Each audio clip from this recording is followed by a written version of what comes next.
Welcome to the Microsoft Ads Training Kit Chapter 19. How to increase ads in certain countries. In this video tutorial, we are going to take a look at how to increase ads in certain countries, step by step. So let's get started. So from our Microsoft Ads dashboard, select all campaigns. Here your campaign is selected, or select one, and then select locations.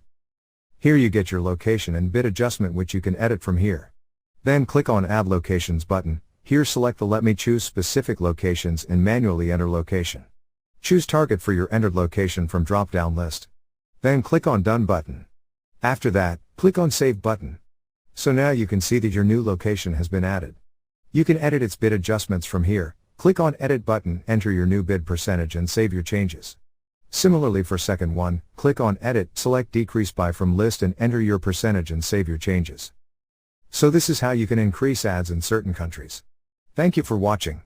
Please proceed to Chapter 20. Optimization Recommendations.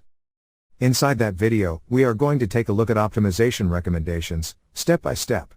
See you in the next tutorial.